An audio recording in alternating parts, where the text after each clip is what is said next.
Good afternoon. I am Christy McCravey, and I am the Executive Director of the Louisville Affordable Housing Trust Fund.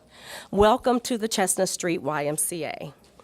It was just a little more than a year ago that we convened here to announce the housing projects that were being funded by the first significant amount of funding provided to the trust fund by Metro Louisville.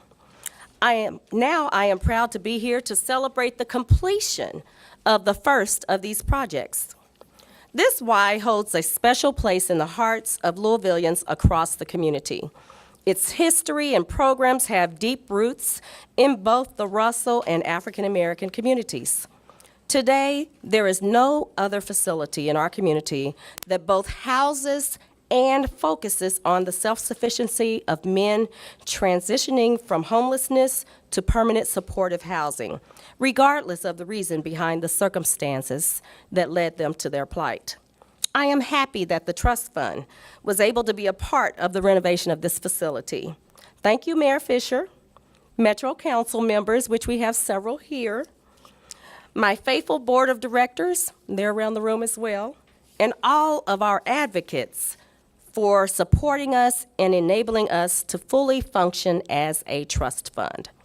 Now it is my honor to introduce Mr. Steve Harver, President of the Greater Louisville YMCA. Steve.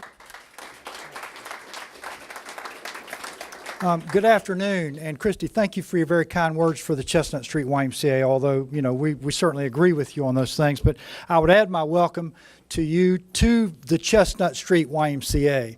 The rich heritage of the building in which we are standing is deep and very impactful if you took a look at the history of the city of Louisville, starting with this being the Knights of Pythias building just over 100 years ago, and has been the YMCA building for a number of decades more recently. Through the history, you would find, and if these walls could talk, they would tell you that there has been rich and meaningful engagement around major social issues going back to the railroad movement, the civil rights movement, and now into housing, youth development, healthy living, and social responsibility with the YMCA. And these will continue. There are a couple of dialogues around community issues that are established for Black History Month in the month of February. And I hope that many of you might find your way back to that. If you'd like to get the details of that, Freddie Brown, our branch executive, has those, and we would be delighted to have you on that, just to see the mix of people that exist under this roof. So today, I'm here to express gratitude, not for the YMCA necessarily, but for the men that are served here in the 41 rooms of our single-room occupancy facility here at the Chestnut Street YMCA that makes up part of our program delivery family. But I will tell you, and the reason I'm so grateful is that about 10 years ago, we had an opening for our Director of Housing Services. We were wondering, frankly, if this was an appropriate thing for the YMCA in which to be engaged. And so we gathered a few stakeholders in this, the Metro United Way, the City of Louisville, Natalie Harris, and the Homeless Coalition, and others. And we simply asked them, is the work of the YMCA within the homeless continuum, is this a meaningful thing, or should we be doing something else with our energy and our space and our resources? And I will tell you, frankly, I was surprised. Unanimously, the response was, this is an important part of that continuum. And so we, at the time, we recommitted to that because we had to make a decision to either move forward or fall back. Obviously, status quo doesn't work in anything that we do, and that's where we found ourselves. So we recommitted to that, and so the first thing we found was Leah Mullany, she was here, she's right over here, and she brought care. Yeah, thank you. She brought knowledge, care, and stability to this work, and then later Freddie Brown showed up as our new executive with significant YMCA experience. So thank you for that. And so we've been working on this a few years, and then as Christy said, you fast forward today, and you have and these are the names I know, so I'll apologize in advance for leaving anybody out. But Bill Hollander and Mayor Fisher that joined together to resurrect and revitalize the Louisville Affordable Housing Trust Fund. I actually did not know that this was the first completed project in this round, but cheers for that.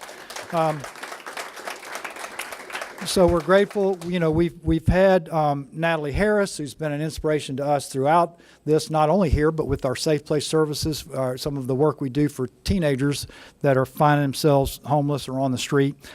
And of course, you met Christy McGravy, who just brings, in addition to her official role, I know her more as a vibrant cheerleader for this work.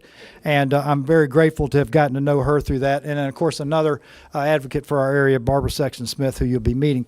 So I'm grateful for the early investment that would be made into the Chestnut Street YMCA as part of our history and the legacy of all that, and encouraging us with that investment for the future, for affordable housing as a basic human need. You know, as we know, nothing else productive can happen if people don't have some of these needs met.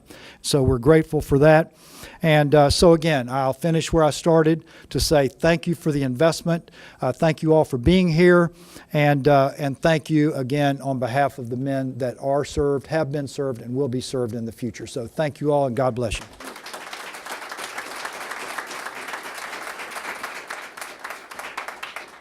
Now we're going to hear from a graduate, Mr. Emmett Williams.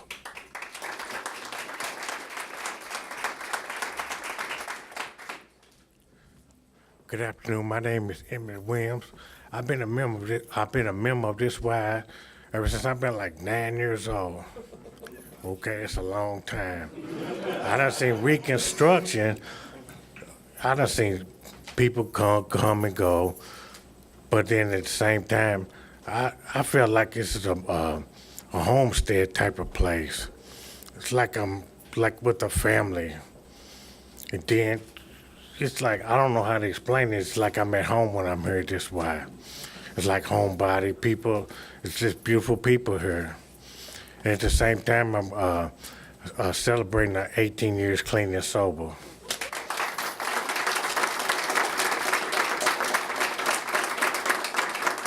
The people that work at this Y, they keep structure in their ability to help people in their needs, in their time of need. Like Mr. Freddie, the director here, Miss Leah, with housing development. The people that help me in my time of need, I don't know how to, but say thank you for being there for me. And keep up the good work.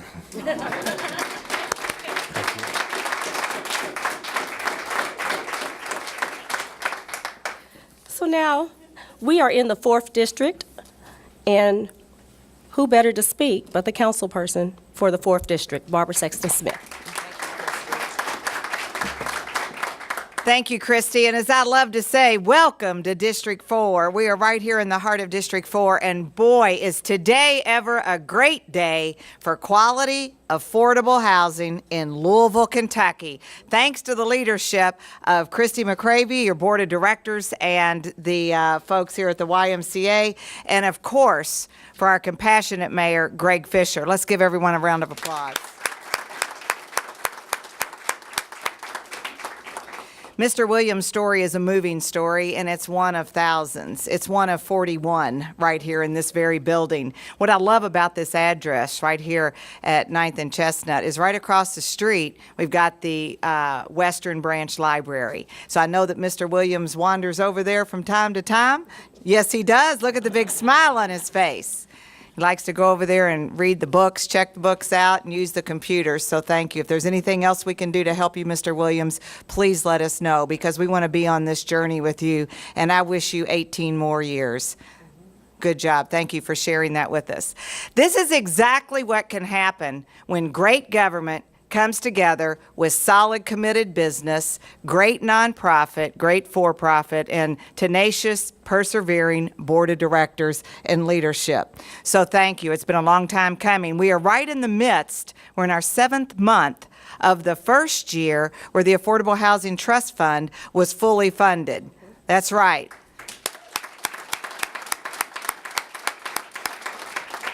And we have to thank the true first original champion of the money following the Affordable Housing Trust Fund from the taxpayer dollars. That is Councilman Bill Hollander, who is over here. And right alongside Councilman Bill Hollander is our former Budget Committee Chairwoman, Mary Ann Butler, is here. And ladies and gentlemen, make no mistake about it, nothing happens on Metro Council without the leadership and guidance of her Honorable Councilwoman Sherry Bryan Hamilton. And of course, from the original aldermanic chambers, we have with us today Councilwoman Mary Woolridge, representing District 3. And then, yes, under the great guidance and leadership, we're 1 month in under the new leadership of President David James of Metro Council. I introduce each of my fellow council members that are here today and hope that you will reach out to all of us all year. Hopefully you'll reach out to the others that are not here. And let's continue to fully fund the Affordable Housing Trust Fund so we can continue to fund and work together and partner in these great public-private partnerships for quality, affordable housing. So thank you very, very much. Congratulations, Christy. Our next speaker needs no introduction, Mayor Greg Fisher. Thank you, Christy, and thanks for your leadership. Well, so when you look around this room, I want to give a special thank you to Mary Woolridge and Mary Ann Butler here. Yesterday, they informed the community that after, probably between the two of you all, you might have a half century of public service. And you're both still very young. But, it's a special thing when somebody serves for a long time and then decides to pass the torch. So these two ladies have just done an unbelievable job for our community, and still, you got 11 more months doing it, and I know they'll do it. We will be hearing from them, believe me. But I just want to say thank you, guys. Really great job. Thank you so much. Whitney Meadows, I see her in the back from Senator Paul's office. Thank you. And as I look around the room, I see so many folks that have been active in our homeless community, advocating year after year, and it was a dream for many of us to be able to have an affordable housing trust fund. Some of us are newer in public office than others, so some of us came in during the Great Recession, and we all shared a goal that could we fund this trust fund, David? And everybody came together, different leaders stepped up at different times, and it's a great feeling for us to be able to have this now as part of the fabric of our community and know the good that it does for us. Without a roof over your head, it's hard to get things together. And I think it's wonderful what we're doing here, but I would encourage everybody to advocate at the state level, at the federal level. By financial measures, we are the richest country in the world, okay? But still, so many people lack the basic foundation of a roof over their head. It does not have to be this way. There are many countries that have figured this out already. So let's keep doing our good work here locally, but let's go for major systemic change at the federal level and the state level, so we can look back on this 5 years, 10 years from now and say, remember there was a time in America when people were searching for a house? That's something that we should not aspire to or certainly be proud of. So we'll keep doing our good work here locally, but we need the big money is at the federal level and the state level. We still have a need for 60,000 affordable housing units here in our community. Now we're going to get after them one at a time. And you can see how it makes a difference here with 41 units. And I don't know if anybody else feels that way, but every time I've walked into this facility here, there is a feeling of warmth and love, and I think it comes from the residents that are in this building. And it kind of, Steve, envelops through the workout room when you come into the front door because of people coming in and out of here the whole time. And that feeling, Emmett, that you guys provide really helps set the tone for the city. And it reminds us all of how important it is that everybody has a roof. The city's going through a real renaissance, a real growth period right now. And that's great. But it's not so great if everybody doesn't feel it. So programs like this and results like this really are critical to how we define ourselves as a city. This coming budget is probably going to be pretty tough. You know, we got this pension crisis going on in the state. We need to advocate at Frankfurt for that to be dealt with at a responsible level in terms of funding the pension, but also not killing us at the local level so that we can continue to take care of the many needs that we have in our budgets, including more money for affordable housing. We have made progress. Last year, we allocated an unprecedented $14.5 million to the creation of the preservation of affordable housing throughout our city. And I was out of town, but I'm sure many of y'all were here just this past December when Louisville Cares celebrated the first units completed with its funds. Where? Gabe, you gave a great speech there, I heard. It was out at Norton Commons, okay? An unlikely location that some people might think for affordable housing. But the message that we want to send, and what we see with successful projects like that, is affordable housing must be located in every part of our community for us to be successful as a city.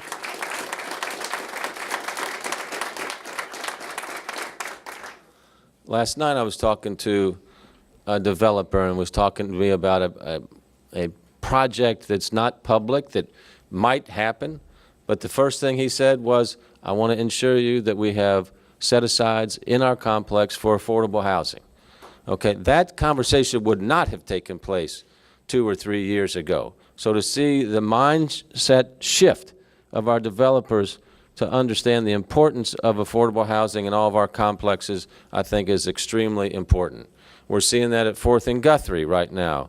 They will have an affordable housing element with a CARES contribution, as will Bristol Bluffs, a 200-plus unit complex off Billtown Road near the Gene Cider. In Southwest Louisville, Riverport Landing, that is an amazing complex. They're going to offer affordable housing to hundreds of seniors, families and single parents at the Family Scholar House, and then we'll have, for the first time, a scalable solution for kids aging out of foster care. That is a project of national significance when we put together the Family Scholar House, seniors, and foster care. That will inspire other people to do projects like this here in the community. So today we celebrate here, and I hope this is the first of many celebrations to come with affordable housing, celebrations of a tremendous partnership with YMCA. You know, YMCA has so many interesting facets to it. Keeping us healthy, affordable housing, fighting racism, helping us develop our community in many different ways. When you think about the renaissance of West Louisville, $800 million are being invested in West Louisville, and one of the anchor projects that's helped make all this happen, Steve Tarver, is the YMCA at 18th and Broadway. So thank you for your leadership in making that happen. Okay? So this is how it all comes together. That's what government's supposed to do. Lift us all up. This is win-win stuff. Nobody loses in things like this. And when everybody wins, obviously, it really helps our community keep moving forward. Let's keep going with the momentum that we have as a city. An important part of that is what, Christy? Affordable housing. Amen. All right.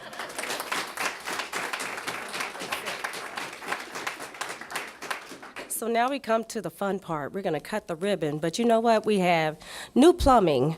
We have a refurbished fire escape. We have appliances and HVAC units. All the rooms have been refurbished, but if you had a chance to see the before pictures like I did, and I know Leah and Freddie have some before pictures that they can probably show you, you will see the magnificent change. And Emmett said it best. He said, now look what happens after he graduates.